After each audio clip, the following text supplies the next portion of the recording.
네, 안녕하세요. 12월 20일 금요일 짱목과 말씀수다의 시간입니다. 이제 다음 주면 성탄전야축제와 성탄절이 있고 또 그 다음에 이제 송구영신 예배가 있는 이 교회는 굉장히 바쁜 날인데 또 여러분들이 바쁘다는 얘기죠. 성탄절 잘 보내시고 그리고 성탄절에 대한 기쁨을 주변 사람에게 잘 나누셨으면 좋겠고 저에게도 좀 나눠주시고요. 복된 성탄임을 알려주시면 좋겠다.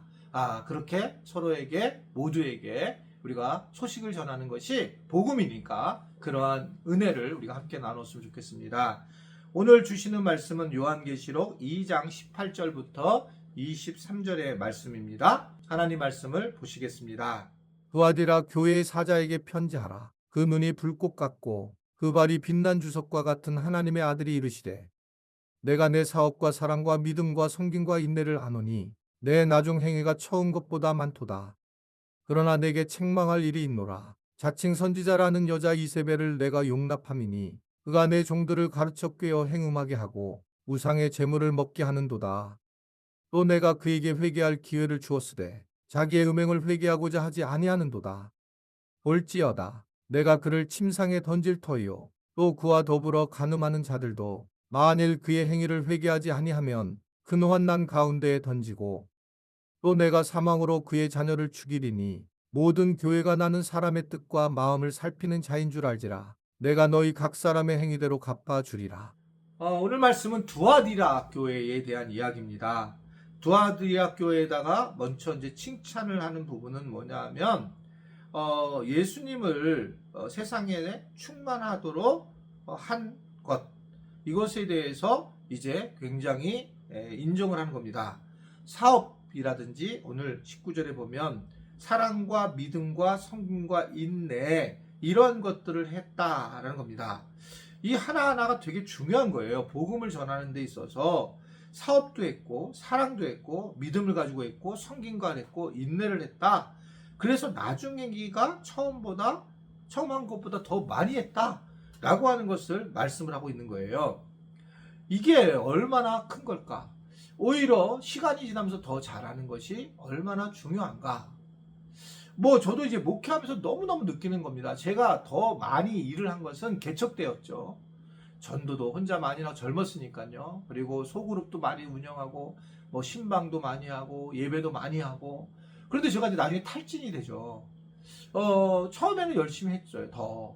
그럼 뒤로 가서 그러면 이제 어떻게 탈진을 이겨낼까라고 할 때에 떠날 수밖에 없는 거예요. 내려놔야지만 해결이 된다는 거죠. 그러니까 제가 목회하면서 제일 잘한 게 뭐냐면 죄송해요. 우리 교인들한테는 안식월을 내가 가진 거예요.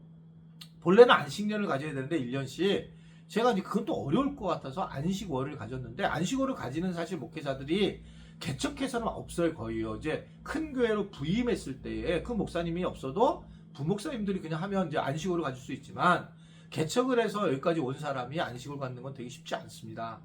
우리 교인들이 저에게 그러한 시간을 주신 걸 이 시간 다시 한번 큰 절로 감사를 드립니다. 왜냐하면 제가 지난번에 한번 말씀 몇 번 드린 적이 있을 텐데 지난번 안식월 5개월을 갔다 왔을 때 깜짝 놀란 게 제 사무실에 들어오는데 비밀번호를 몰라요. 그래서 지금도 비밀번호 써놨어요. 다 잊어버린 거예요. 그 얘기는 이제 이 머리 안에서 내가 우리 교회에서 막 걱정되는 것들이 많았는데 그걸 놓았다라고 하는 것이 얼마나 중요한가. 그래서 어떻든 목회자가 그 쉼을 갖는 것이 조금 다르다. 그러니까 이런 논리 피면 저는 할 말이 없어요. 세상 회사에 다니는데 누가 안식월을 가냐. 이렇게 얘기하면 정말 할 말이 없습니다. 사실이거든요. 근데 이제 이 목회자라는 이 진짜 독특한 성이 있어요. 왜냐하면 전체도 봐야 되지만 하나하나 교인들의 모습을 봐야 되고 또 어떨 때는 이게 공격성이 계속 들어오게 되고 자기가 또 속상한 마음이 들어요. 왜냐하면 하나님 앞에 더 인도를 해야 되는데 못했을 때 이게 목회라는 과정에서 자기 만족이 있는 게 아니라 자꾸 어려움을 가면서 굉장히 스트레스를 받는 것 같아요. 물론 포기하고 살아가면 괜찮은데 그렇지 못한 그런 내가 교회를 건강한 공동체를 만들기 위해서는 계속 애를 쓰는 거죠. 제가 이제 내년도에 그런 얘기를 했잖아요. 내년도에 지금 우리 교회가 건강하게 자라면서 건강한 공동체가 되면서 기도를 많이 해야 되는데 못하는 공동체들 때문에 여러 어려움이 있었지만 그러나 다시는 어떤 함부로 말할 수 없다면 함부로 말할 수 없는 거는 이 공동체 안에 있는 서로의 관계를 할 때 매뉴얼이 없었어요. 최고 리더십들의 매뉴얼은 있습니다, 교회에. 근데 이 또 중간에 뭐 여러 또 부딪힘이 있는 그런 곳에 매뉴얼이 없었기 때문에 그분들이 굉장히 어려워했을 거예요. 부딪히면서 뭐가 옳은 건지. 그러니까 그런 것들을 만들어야 되겠고 그런 것들을 교회가 해야 되는데 그럼 이제 그걸 만들어야겠고 해야 되는데 누가 내 생각이 나오니까 내가 힘들어지니까. 그래서 이번에는 1월 첫째 주에는 최고 리더자들을 갖다가 우리의 전용 예배는 없지만 모이려고 그래요. 그래서 교회가 어떻게 가야 되고 어떻게 해야 될지를 이 매뉴얼에 대한 부분을 좀 알려줘야지만 되지. 이렇게 처음 이제 얘기 안 하면 또 막 부딪히게 되고 거기에 그 어떤 부정적인 에너지를 쏟는 것은 진짜 말로도 할 수 없습니다. 너무너무 고통스러워요. 왜 잘못하면 상처를 교인들이 받기 때문에. 이런 부분이 정말 조심해야 되는 부분이라고 보여지고요. 그런 과정에서 결국은 이 두아디라 교회가 이렇게 다양한 방식으로 섬겼다라고 하는 거, 그리고 처음 행위보다 더 낫다라고 하는 것은 정말 엄청난 거다라고 하는 것. 왜냐하면 앞에 에베소 교회는 첫사랑을 잃어버린 것을 책망을 들었는데 두아디라 교회는 오히려 더 잘한다는 거예요. 여러분들이 제가 만약에 목회를 하는데 목사님은 시간이 지나면서 굉장히 목회를 잘한다. 그러면 되게 행복한 거죠. 근데 시간이 지나면서 목회를 잘하지 못하는 사람들이 많고 시간이 지나면서 오히려 신앙생활을 못하는 사람들이 많은 거죠.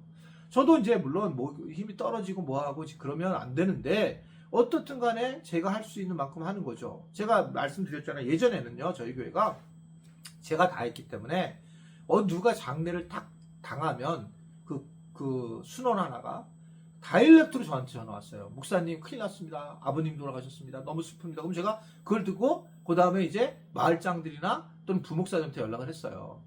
이게 되게 행복했죠. 왜냐면 교회도 가까이 있었으니까. 근데 이게 시간이 지나면서 그 중간에 있는 사람들이 다 삐지는 거예요. 내가 여기 왜 있어? 있을 필요가 없다는 거예요. 그래서 이제 그걸 깨닫고 지금 순서대로 하잖아요. 누가 만약에 무슨 일 나가면 순장님한테 보내고 순장님은 마을장님, 마을장님은 목회자, 부목회자, 부목회자는 나한테. 이런 이제 순서로 같이 진행되는 거예요. 이런 과정에서 제가 이 과정에 포기하고 내가 교인들 직접 하고 싶은데 포기하고 현재까지 온 것은 정말 주님의 은혜입니다. 저는 이게 나중보다 더 나중이 처음보다 나중보다 더 잘한 것이 바로 이 부분이라고 생각했어요.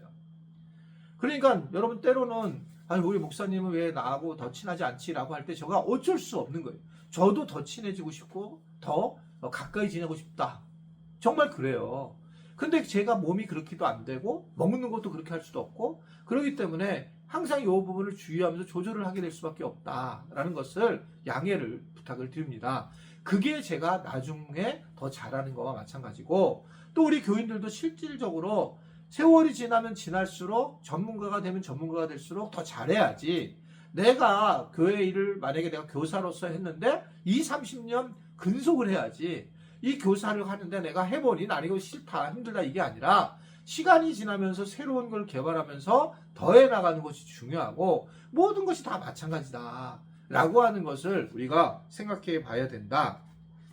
두아디라 교회는 근데 문제가 뭐가 있었냐면 이세벨에게 용납을 했다는 겁니다. 그래서 우상의 제물을 먹고 행음하게 했다. 이건 얘기는 뭐냐면 이세벨은 혼합주의를 얘기를 해요. 혼합주의. 그러니까 교회 안에서 복음에 대한 부분들이 있는데 그런데 세상의 이 세계관을 가지고 들어오는 거예요. 아니 당연히 돈을 먹고 살지 어떻게 믿음을 먹고 살아? 어떻게 복음이 전부야? 아니 세상에 나가서 좀 그래도 거짓말을 해서 돈을 벌어야지. 이러한 생각들이 들어온 거예요. 여러분 이게 생각이 들어오면 이게 결국에 놔뒀더니 심각한 문제가 되고 뭐라고 했냐면 회개할 기회를 주었더니 회개를 안 했다. 이런 얘기를 하는 거예요.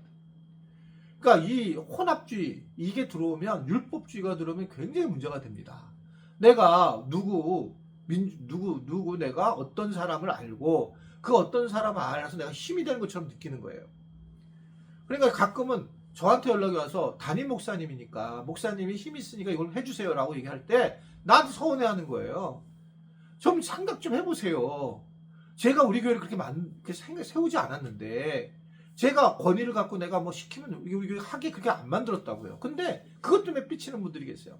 목사님 좀 얘기 좀 해달라고. 안 됩니다, 제가요. 우리 교회는 건강한 교회예요. 그래서 이게 서열로 쭉 이어져서 이야기를 하는 방식도 있고, 제가 위에서 내린다고 되는 게 물론 최종적인 건 제가 하지만 그렇지 못한 상황이 굉장히 많이 있어요. 그래서 이 부분에 대해서도 잘 이해하면 좋겠고, 이런 생각들, 이세벨과 같은 이 행음하는 생각들을 가지고 들어오면 안 되고, 실제로 성적으로도 굉장히 조심해야 된다. 교회 안에서 이성적인, 그러니까 남녀가 서로 이렇게 안고 껴안는 것을 하면 안 돼요. 제가 옛날 사진들 보니까 그때는 이게 20 몇 년 전에는 저도 사진을 깜짝 놀랐어요. 그렇게 사진을 찍혀가지고. 근데 기억도 안 나고. 근데 그때는 이게 문제가 전혀 없었던 것 같아요. 그러니까 뭐 다 남녀가 껴안고 뭐 이런 문제가 없어가지고, 오히려 저는 그때 목회자로서 더 강해진 것 같아요. 그때는 목사니까 젊지만, 지금은 제가 자신이 없어요. 저는 오히려 나이가 먹었지만 오히려 남녀에 대해서 더 조심해요. 근데 그때는 그런 게 없어서 그랬던 것 같아요. 어떻든 간에 뭐 이게 뭐 참 저도 깜짝 놀랐는데, 어떻든 이게 지금의 이 이성적인 문제에 대해서 굉장히 조심해야 되고, 우리가 잘해야 된다. 그래야지만 우리가 마지막까지 우리가 하나님 나라 갈 때까지 교회를 잘 세울 수 있다. 이것을 기억하는 우리 지들이 되기를 바랍니다. 기도하겠습니다. 주님, 우리 성탄절이 얼마 남지 않았습니다. 성탄을 잘 준비하는 우리들이 되게 하시고, 교회들에게 주신 말씀을 통해서 우리의 삶에도 큰 변화가 일어나도록 은혜 베풀어 주옵소서. 예수님의 이름으로 기도드리옵나이다. 아멘.